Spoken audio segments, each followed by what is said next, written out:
C'est ce que nous allons tenter de comprendre. Fait exceptionnel, plusieurs clients ont accepté de nous parler sans tabou des raisons pour lesquelles ils vont parfois voir les filles. Plusieurs prostituées vont, elles, nous parler des liens parfois forts qu'elles peuvent tisser avec certains de ces hommes. Qui sont les clients de la prostitution? C'est un document de Christophe Reiniers.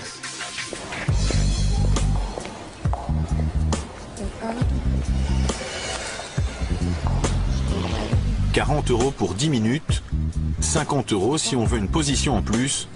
Voilà les tarifs des prostituées de la rue d'Arscott à Bruxelles. Ici, jour et nuit, les trottoirs sont arpentés par des hommes, par des clients. Et parmi eux, Loïc, 32 ans. C'est combien? C'est 40 pour une position. Sans position, juste la...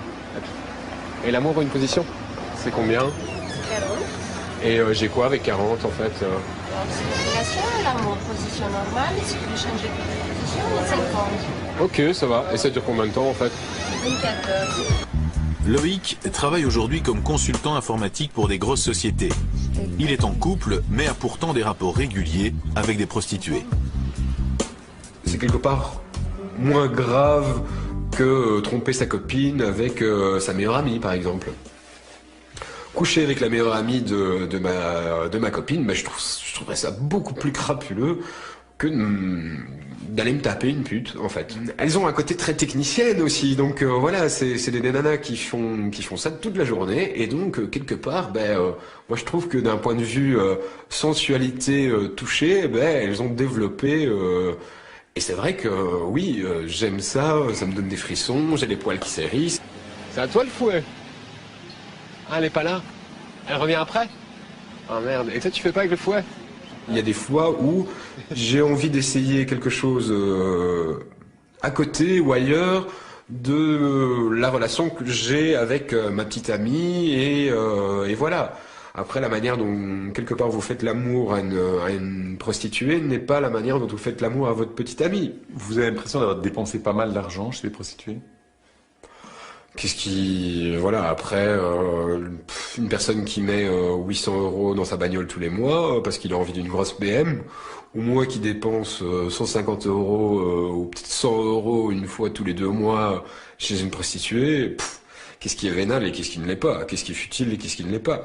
Voilà, après chacun est dans le sens où je n'estime pas, je suis pas du tout matérialiste dans le reste de ma vie. Et que c'est un petit plaisir que je peux me permettre en fait. Et je vous dis, c'est pas comme si j'allais grever le budget de mon ménage et que mes gosses n'avaient plus à bouffer pour que je puisse aller me taper une pute. Loïc fait partie des clients qui ont accepté de témoigner pour nous à visage découvert. Tous ces témoins viennent d'horizons différents et n'ont pas la même condition sociale.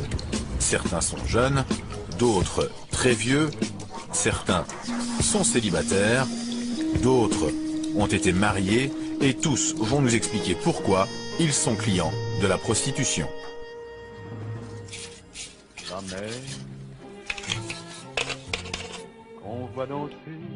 Le premier rapport que j'ai eu, c'était avec une prostituée. Il fallait avoir 18 ans, hein. Il fallait être majeur.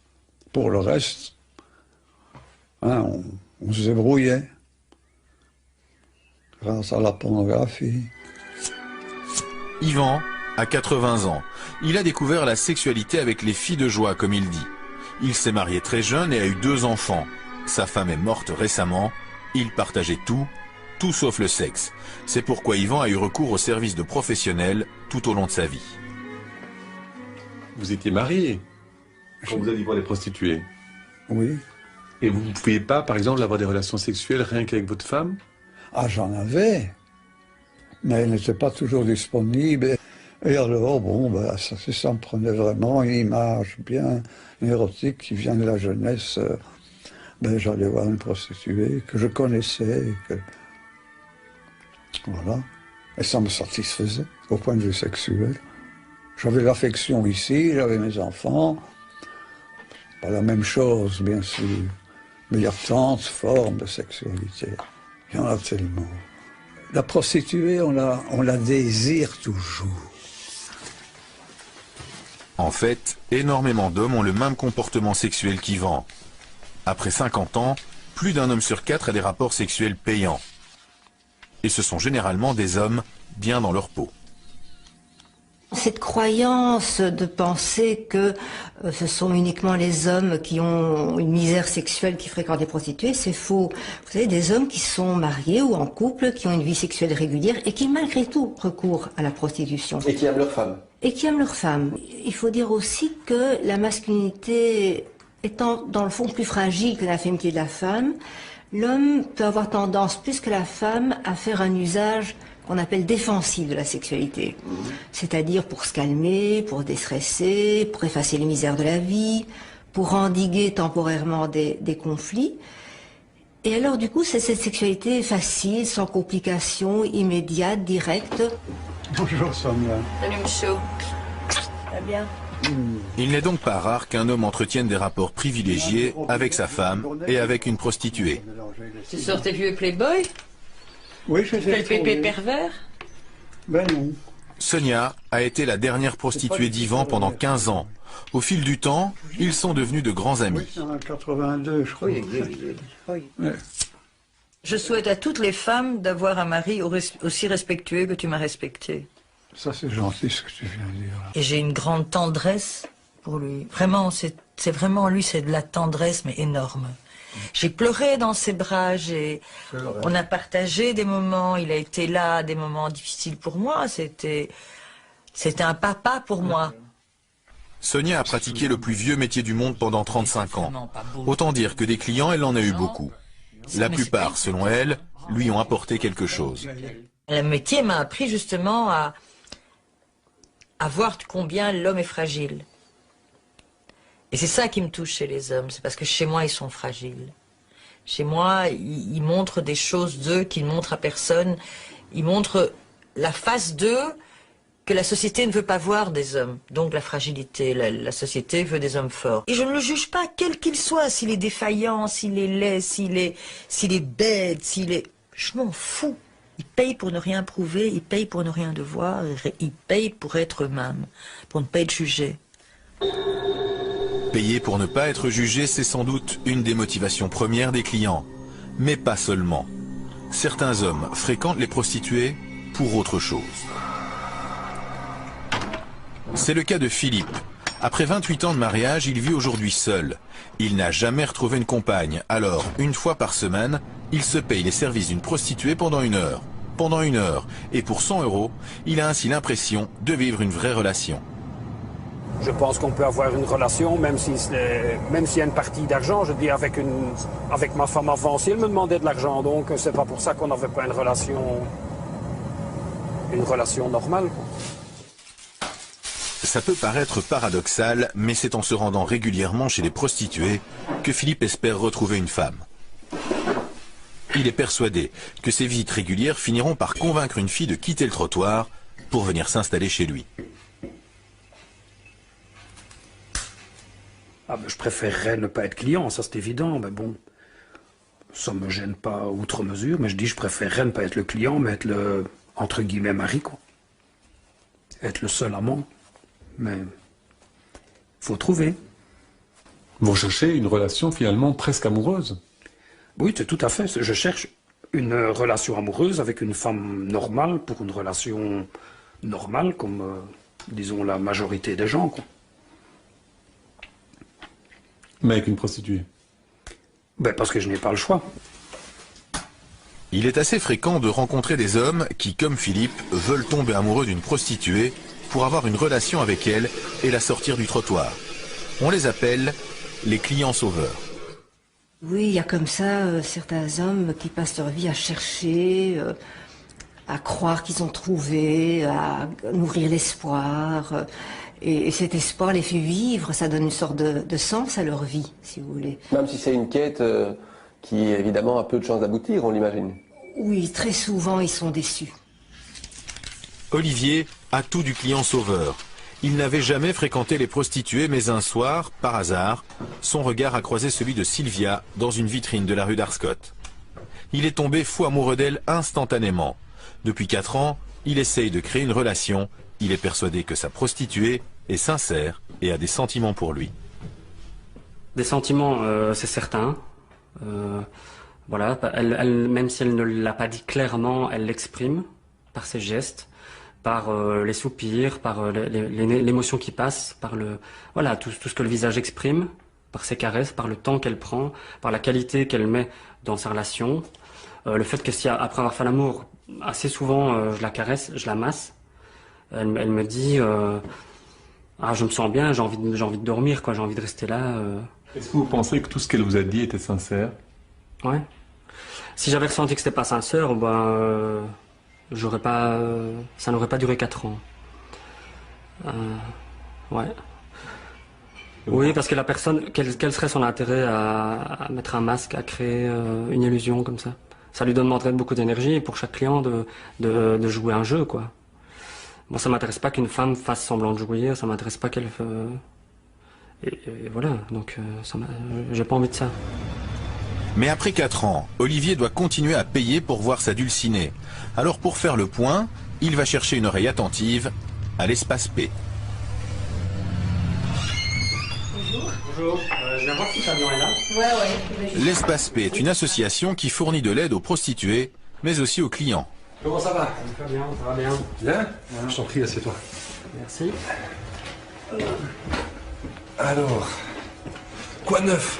Voilà, finalement je suis pas sûr que je vais couper les ponts avec elle. J'ai pas encore vraiment décidé.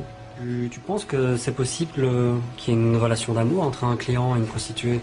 C'est déjà arrivé, donc on a déjà effectivement rencontré, c'est ce qu'on appelle des belles histoires finalement qui finissent bien. Où effectivement les rencontres se font dans le cadre du rapport client-prostituée, puis alors un lien se noue, se tisse, et puis parfois ils deviennent amants, j'ai envie de dire. Mais alors généralement ils se voient en dehors du cadre du travail. Nous, ce qu'on a déjà constaté aussi, c'est que malheureusement, il y a ce qu'on appelle parfois dans le milieu des pigeons. Donc c'est comme ça que les filles les appellent. Et donc c'est des gens qui sont épris, qui ont un peu le profil du client sauveur, qui veulent absolument sortir la personne de la prostituée, et qui se font simplement et purement vider leur compte en banque. Et quand il n'y a plus rien, on passe à quelqu'un d'autre. Surtout, n'hésite pas. Aujourd'hui, en effet, beaucoup de prostituées profitent de la crédulité de certains clients en adoptant un comportement de petite amie amoureuse. Si certains achètent uniquement un service sexuel, d'autres sont prêts à payer plus si une part de rêve leur est offerte. On appelle ça la GFE, la Girlfriend Experience. Donc ça s'appelle la Girlfriend Experience, et donc c'est le fait que les clients, au-delà du rapport sexuel, cherchent aussi une attitude, une manière d'être de la part de la personne prostituée qui pourra, à l'espace d'un instant, les faire se sentir comme dans les bras d'une petite copine. En résumé, c'est ça. Et en fait, c'est que du faux. C'est du théâtre. Beaucoup de personnes prostituées se définissent elles-mêmes comme des actrices de théâtre. Et quand le client arrive, elles rentrent en scène, elles sont payées pour jouer un rôle. Et donc, beaucoup mettent à cœur de jouer correctement ce rôle et finalement d'honorer leur partie du contrat avec le client. Alicia est une grande spécialiste de la GFE. Son boulot, escort girl de luxe, qui se transforme en petite amie pour 250 € de l'heure. Quand elle joue bien son rôle, elle arrive à faire croire au client qu'il vit une histoire d'amour avec elle.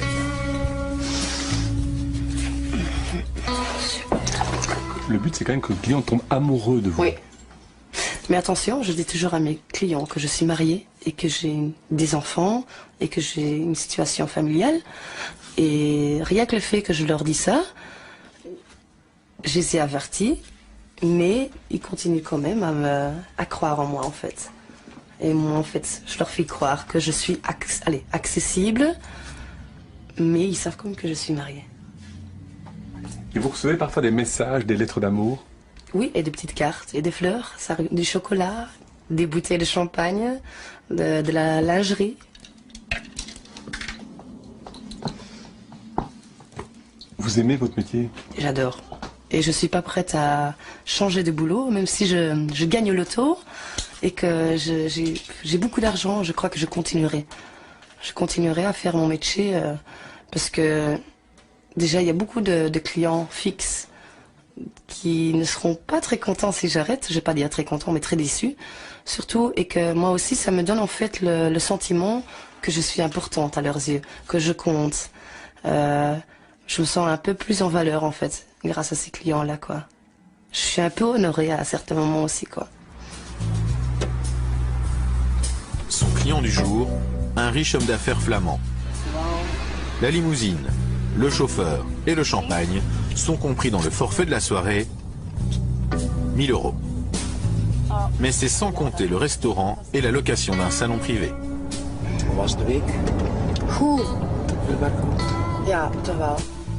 Christian est divorcé et depuis il ne veut plus vivre les contraintes d'une vie de couple parce que selon lui, son travail lui prend trop de temps. Mais comme il a toujours des besoins et quand son agenda le permet, il s'offre les services d'Alicia.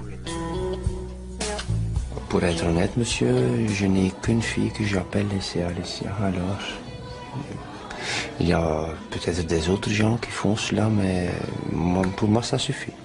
Je suis célibataire, monsieur, alors j'ai un travail qui demande beaucoup des heures, que c'est vraiment intensif.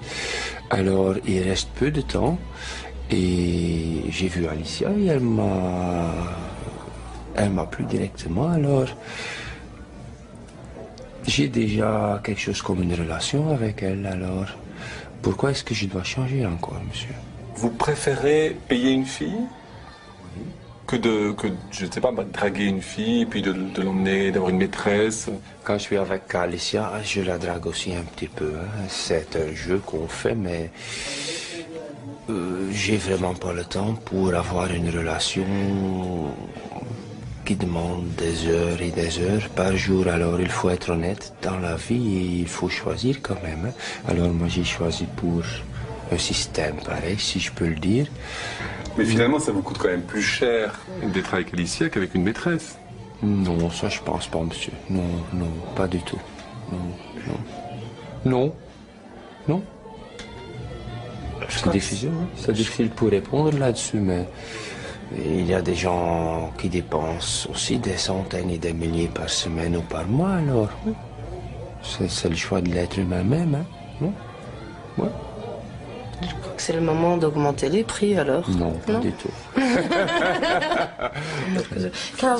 Au final, Christian a dépensé 1500 € pour sa soirée. Seule une minorité de clients peut se payer ça plusieurs fois par mois. La grande majorité des autres clients ressemblent plus à Andy. Sans travail, sans chômage, Andy survit grâce à la mutuelle et vit dans un taudis dont il sera bientôt expulsé. Sa femme est décédée depuis 2 ans, alors il fréquente les prostituées qu'il peut s'offrir avec les quelques euros qu'il possède. J'essaye de bricoler un tout petit peu à gauche, à droite, de faire récupérer des ferrailles et tout ça, pour histoire d'avoir un peu d'argent de poche, finir les fêtes, moi.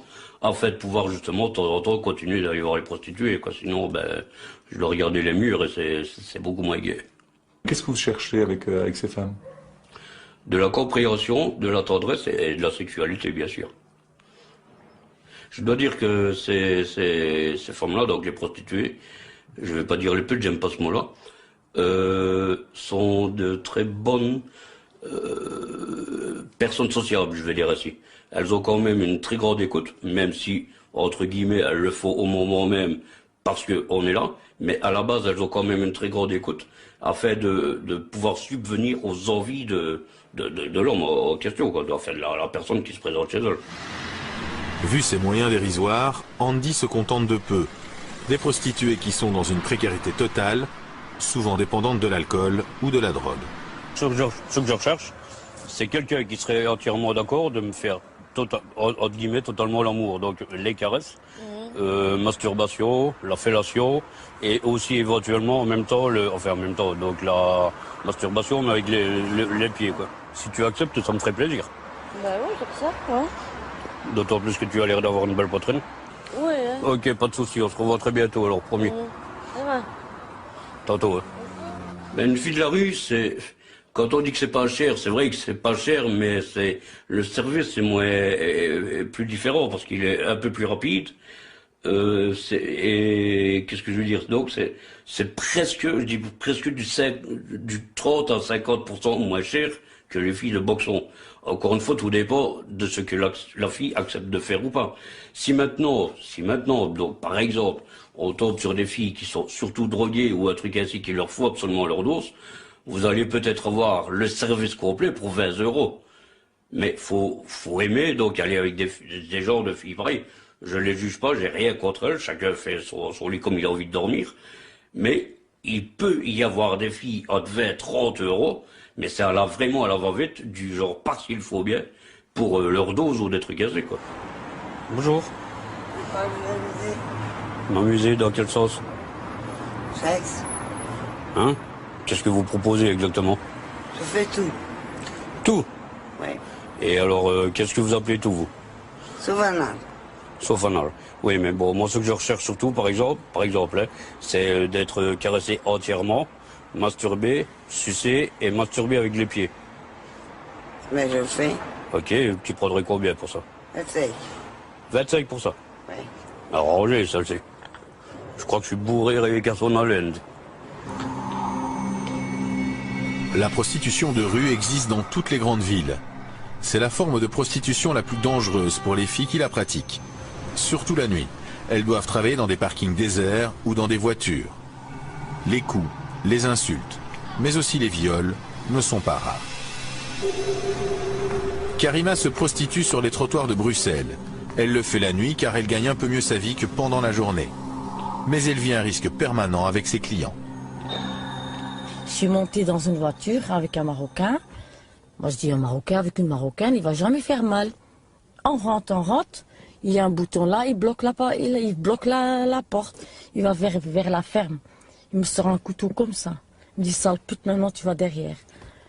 Il m'a dit, tu vas te déshabiller de tête aux pieds. Je me suis déshabillée, il m'a volé 300 €, il m'a laissé nue dans la rue, il m'a donné un coup de tête, boum. Une fois avec un Turc aussi. Donc c'est pas facile. Hein. Un jour vous allez attendre, Karima elle est coupée, elle est au cavale. C'est dur, c'est le travail qu'on fait. Les gens croient qu'on gagne. C'est facile à gagner, mais je te jure, on ne sait jamais qu'est-ce qui peut arriver dans la chambre. Hein. La violence ne vient pas toujours des clients. Beaucoup de filles de la rue font partie d'un réseau mafieux et sont forcées de se prostituer par leurs proxénètes. La plupart viennent des pays de l'Est et sont le plus souvent roumaines ou bulgares. La majorité d'entre elles ont un proxénète et pour une très petite partie, que je peux estimer à 1 ou 2%, elles travaillent pour leur propre compte. Mais la grande majorité travaille pour un proxénète. Donc le client qui va choisir une fille dans la rue, en général, il choisit une fille qui a un proxénète.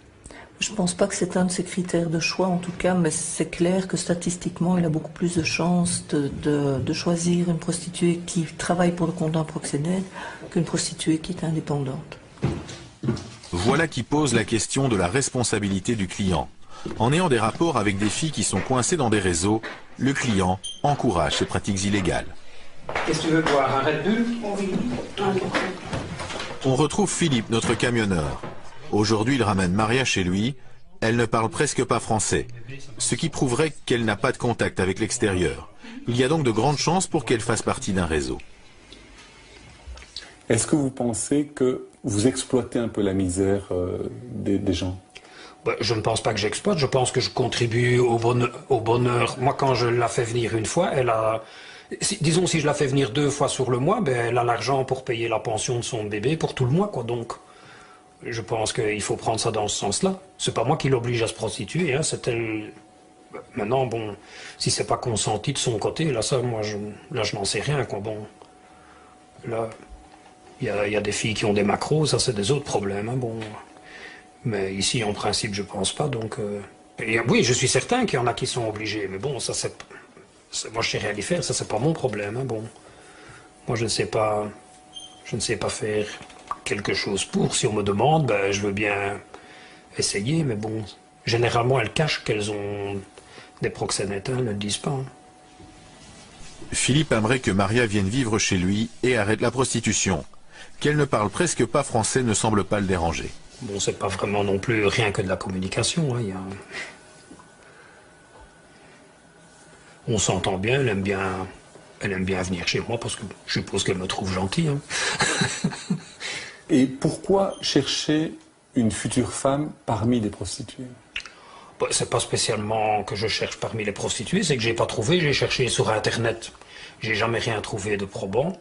J'ai bien eu des propositions, mais jamais quelque chose de plus correct qu'une prostituée. Alors bon... Et j'ai été marié avec une femme qui était pire qu'une pute parce qu'elle me coûtait bien plus cher qu'une prostituée et elle n'était pas encore contente de l'argent qu'elle avait. Alors bon, Ici en Belgique, elles se croient toutes mariées avec un président directeur général. Hein. Tandis que là-bas, quand elles ont un petit peu d'argent, elles sont contentes. Elles n'ont pas besoin de... Elles ne réclament pas des fortunes. Quoi qu'il en soit, pour l'instant, même si Philippe rêve de vie commune avec Maria, il ne sait toujours pas si elle est libre ou si elle se prostitue sous la contrainte. Aujourd'hui, certaines associations pensent que le client a une responsabilité, qu'il est prostitueur et donc coupable d'être client de prostituées.